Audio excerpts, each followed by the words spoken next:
Do you know your attachment style? Have you heard about attachment theory and how it impacts your relationships with other people? Well, it also impacts your relationship with food and your body and yourself. I'm Tiffany North. I help people heal their relationship with food and body using attachment theory. There are 4 different attachment styles: secure or insecure, preoccupied or anxious, anxious avoidant, and just avoidant. What I see most often in my practice are people who are more preoccupied or anxious around their relationship with food and body. This is really characterized by a need for control and high preoccupation or thinking about food and body a lot. So you might be the kind of person who, is always starting a new diet, starting Monday, right? You might have a binge restrict cycle. You might decide, okay, I need to eat everything in the house, have all my favorites so that starting Monday I can restrict all those foods and lose weight or feel better, whatever it is I'm trying to achieve. You might also really be comparing yourself to other people a lot. You might feel like you need to talk about it all the time with your friends, just constantly sort of preoccupied. Most of the people who came to me to work with me when they first started with me were thinking about food and body 80% of the time. After working together, it dropped to 20%. So big difference. Or you might be someone who's more anxious avoidant, preoccupied about your body,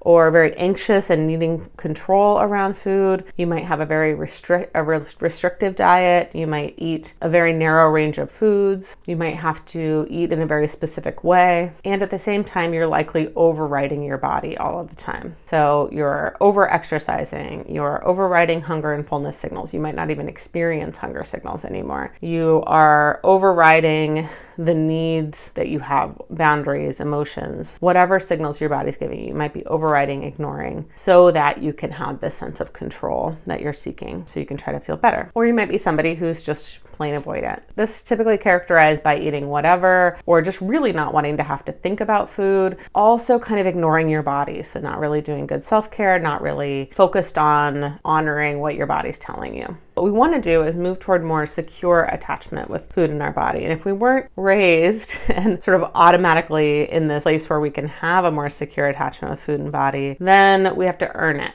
We have to work toward it. And secure attachment with food in our body is characterized by being in relationship with our body and in relationship with food. So not avoidant of it, but also not overly preoccupied with it. Just recognizing what our body needs, our body's signals, doing self-care, making sure that we're eating regularly and well, eating in a way that feels good for our body. And I don't mean diet culture feels good, like you only eat salad and you meditate 12 hours a day.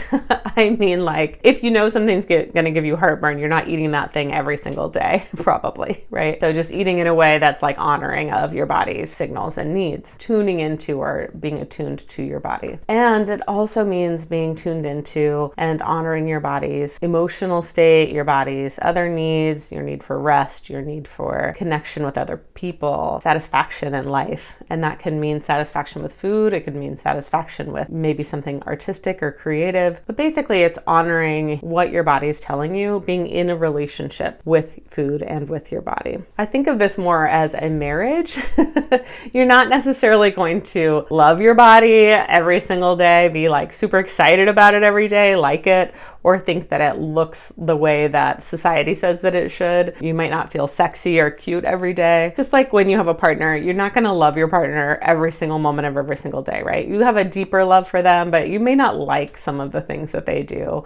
There might be periods of time where you're annoyed with them or frustrated, right? But generally, you really care for that person. Generally, you're going to notice what's going on for them and try to be supportive and caring. In this relationship with food in our body, our culture, society tends to tell us, hey, you're not good enough unless you are XYZ, or there's something wrong with you as you are, and pile on shame, give us this externalized messaging that then gets internalized as shame. Unfortunately, that's what creates an insecure attachment style. So preoccupied anxious or anxious avoidant or avoidant. We can work on dismantling this through looking at what attachment wounds do I have and how can I heal those wounds so that I can come to more connection and trust with myself and my body, so that food can be a friend instead of something that I use to try to control my body or something that I sort of ignore my body through. All right, so that's attachment theory as it applies to your relationship with food and body in a nutshell. I do have a book, Enough, Heal Your Relationship with Food and Body. There's a little attachment graph right here.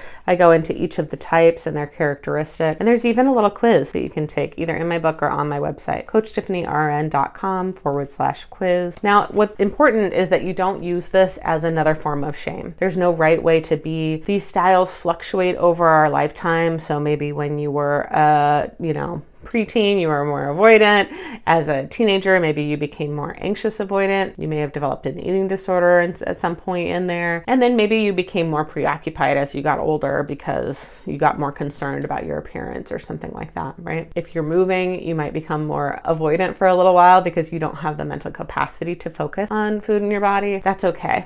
Or maybe you get a diagnosis of something like celiac disease that tells you, you're going to be harming yourself if you ingest gluten, right? Or maybe you develop a disability and it's harder to eat. You might become more preoccupied about what foods work for me right now. Maybe you develop digestive issues, right? So this fluctuates over our lifetime. And that's actually the good news, because that means we can look at those experiences, we can see what impacted us at those times, and we can do that healing and we can shift into a more secure attachment with food in your body. Thank you for watching. If you want to learn more about attachment theory and how it relates to food and body, make sure to subscribe for more videos.